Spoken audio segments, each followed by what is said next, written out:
Yo friends, kembali lagi di channel Eli. Oke teman-teman semua, di video Death Story kali ini aku akan bercerita tentang kisah sedih di balik siluman babi ngepet. Nah, bakalan seru nih ceritanya dan aku juga udah rangkum ceritanya. Nah, tapi sebelum aku bercerita, kalian jangan lupa like, komen, dan subscribe dan dukung terus ceritanya supaya kalian selalu mendapatkan notifikasi setiap aku mengupload video-video baru. Dan buat kalian juga yang ingin request dari cerita baru, silahkan cantumin aja di kolom komentar karena aku akan standby buat kalian semua. Dan kalau udah, kita bisa mulai ceritanya teman-teman. Tidak bisa dipungkiri, negara kita Indonesia ini memang masih mempercayai hal-hal mistis yang tidak masuk akal. Contohnya seperti adanya babi ngepet. Babi ngepet sering dikatakan merupakan jelmaan dari seorang manusia yang sedang melakukan pesugihan. Jadi ia akan berubah menjadi seekor babi goib dan kemudian ia akan memasuki rumah warga dan mengambil uang ataupun perhiasan yang ada di rumah warga tersebut. Dan kali ini sesuai judul yang aku sudah paparkan tadi, yang namanya menceritakan tentang kisah sedih dari pria yang satu ini melakukan pesugihan atau babi ngepet. Cerita ini terjadi sekitar tahun 2013 di daerah Surabaya. Jadi di sana ada seorang pemuda berusia 26 tahun yang bernama Budi. Setelah kedua orang tuanya meninggal, hanya hidup seorang diri. Ia benar-benar tidak memiliki keluarga sama sekali karena semua keluarga dari orang tuanya rata-rata tinggal di luar pulau, sehingga Budi harus menghidupi diri sendiri. Namun sekian lama mencari pekerjaan, ia tidak kunjung mendapatkannya. Hal tersebut membuatnya tertekan. Ia memiliki uang lagi, ingin berhutang pun sudah tidak dipercaya. Hidupnya benar-benar miris sekali. Ia tidak memiliki seorang teman pun karena dirinya sangat miskin dan kumuh dan juga sangat bau, sehingga wajahnya juga pun sangatlah jelek karena sulit baginya untuk memikat lawan jenis. Seumur hidup ia tidak pernah kenalan dengan wanita siapapun karena ia sadar bahwa dirinya tidak pantas. Jangankan untuk menikmati hidup, untuk makan sehari-hari saja masih begitu sulit baginya, sehingga membuatnya bisa berhayal dan hanya bisa memandangi wanita pujaannya. Ia sangat iri kepada orang-orang yang ada di sekitarnya dengan hidup serba ekonomi yang cukup dan bisa makan 3 kali sehari. Dalam keterpurukan itu, Budi membuatnya tidak ada pilihan lain. Ia pun mendatangi sebuah dukun atau orang pintar di daerah tempat tinggalnya. Ia memohon kepada dukun itu agar bagaimanapun caranya dia harus bisa menjadi kaya raya, karena benar-benar ia sudah tidak memiliki apa-apa lagi. Ia sudah menjual seisi rumah dan juga ia menjual tanah peninggalan kedua orang tuanya karena benar-benar ia sudah kehabisan uang untuk bertahan hidup. Budi mengatakan bahwa rela melakukan apapun demi mendapatkan kekayaan tersebut. Ia siap menanggung semua resiko. Yang penting ia bisa merasakan bisa menjadi orang kaya yang dapat membeli apapun yang ia inginkan.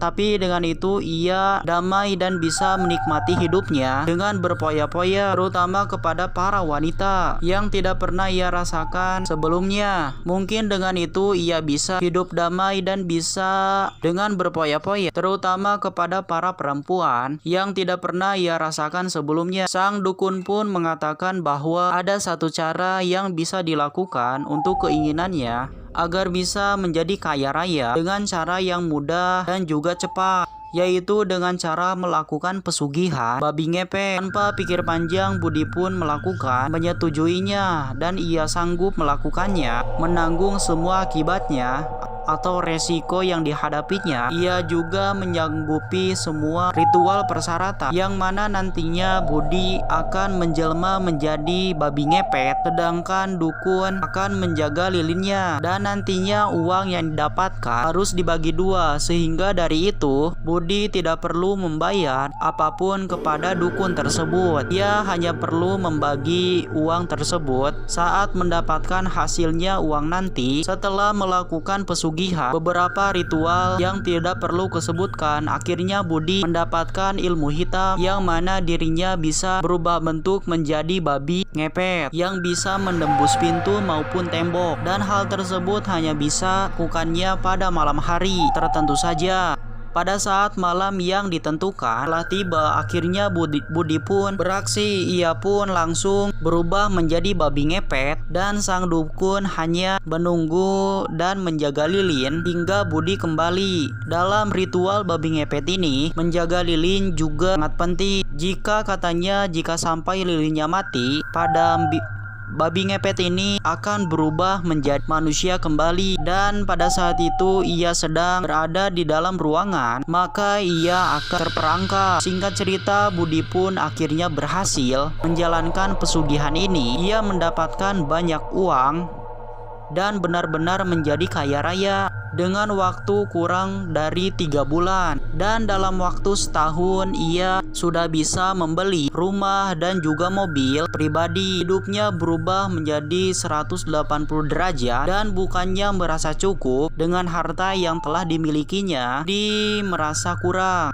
Keserakahannya membuat mencari uang dengan berubah menjadi babi ngepet, padahal sang dukun sudah memperingatkan bahwa itu akan beresiko besar dan pada dirinya sendiri. Namun Budi selalu bersikeras ingin lebih kaya lagi. Dengan kekayaannya itu, Budi bisa bersenang-senang dan dengan banyak wanita. Dia bisa memiliki apapun yang dia inginkan. Bahkan dengan kekayaannya itu, ia bisa berhasil mendekati gadis pujaannya selama ini. Ia tidak menyangka itu akan benar-benar terjadi. Namun di balik kemusyrikan pesugihannya itu, pasti ada resiko yang dihadapi akan dialaminya. Saat itu di sore hari, Budi sedang berjalan-jalan dan bersama kekasih pujaannya. Ia pergi ke taman dan ke tempat-tempat romantis lainnya seperti pasangan baru pada umumnya. Dan di situ kejadian aneh pun akhirnya terjadi. Saat sedang bergandengan tangan dan menikmati suasana kasmara, tiba-tiba kepalanya terasa pusing dan badannya pun terasa panas dingin. Rasanya pun terasa ia berubah menjadi babi ngepet, dan itu ternyata sungguh benar-benar terjadi. Perlahan wajah dan kepalanya menjadi kepala babi, dan yang berubah hanya kepalanya saja. Sontak semua orang di sana langsung terkejut dan tidak percaya dengan hal yang terjadi, dengan apa yang sedang mereka lihat. Pria itu benar-benar berubah menjadi siluman babi ngepet, dan anehnya hanya kepalanya saja yang berubah.